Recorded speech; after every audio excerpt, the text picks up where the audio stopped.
Bonjour, je suis Daniel Garengo-Zamassa. Si c'est ta première fois de me suivre à travers cette vidéo, ici sur cette chaîne, ma chaîne YouTube, je parle de la réalité de la vie ici au Canada pour tous les immigrés, pour tous les expatriés.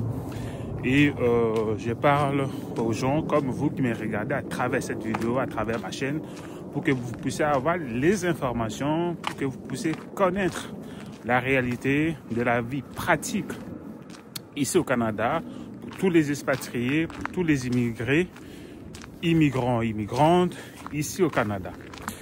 Et aujourd'hui, personnellement, je vais parler le thème de catégorie d'âge que vous pouvez avoir pour pouvoir immigrer ici au Canada. Quelle catégorie d'âge vous pouvez avoir pour immigrer ici au Canada?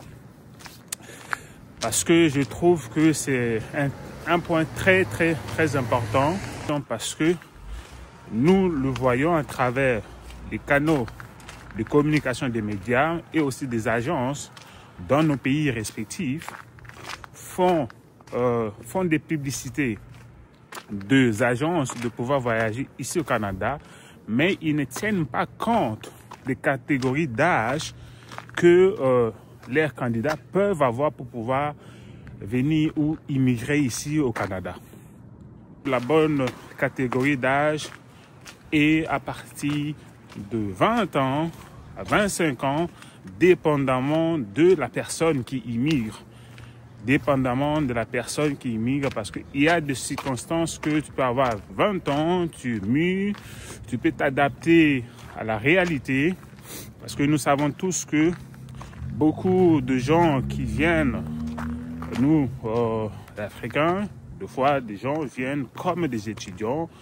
Une fois qu'ils sont arrivés au Canada ou en Europe, les parents décident de ne plus lui envoyer de l'argent pour son frais, pour son logement, pour ses dépenses personnelles.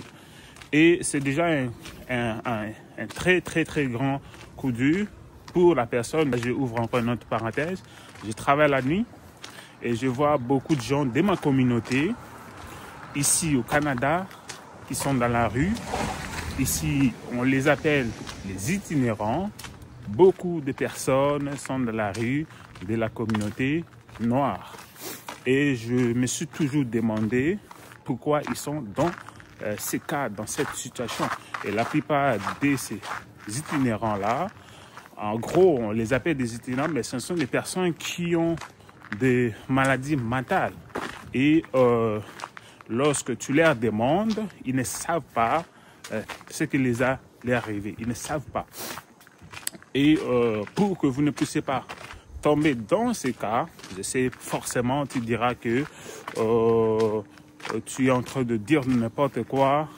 Lorsque moi je viendrai au Canada, je ne tomberai pas dans ces cas ou dans ces figures de gens que tu as dit là. Mais on ne sait jamais. Même ceux qui sont dans cette situation, ils n'ont jamais pensé qu'ils pouvaient avoir un problème de maladie mentale.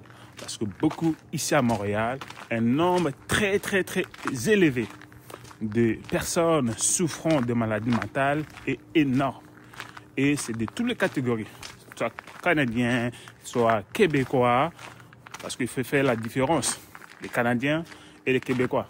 Parce que le Québécois, ce sont des descendants des Européens. Or, les Canadiens, si je ne me trompe pas, ce sont les natifs, les autochtones du pays. Voilà. Je tenais à partager cette vidéo. Si vous avez appris quelque chose, s'il vous plaît, je vous demande de partager massivement cette vidéo pour que de gens comme vous qui me regardez puissent avoir l'accès à cette vidéo, pour qu'ils puissent avoir cette information. Je suis Daniel, c'est avec un grand plaisir de vous partager cette vidéo. Si vous laissez-moi des commentaires sur cette vidéo, je vais la lire avec plaisir et je répondrai aussi à toutes vos questions. Merci, à très bientôt pour une très prochaine vidéo. Merci beaucoup.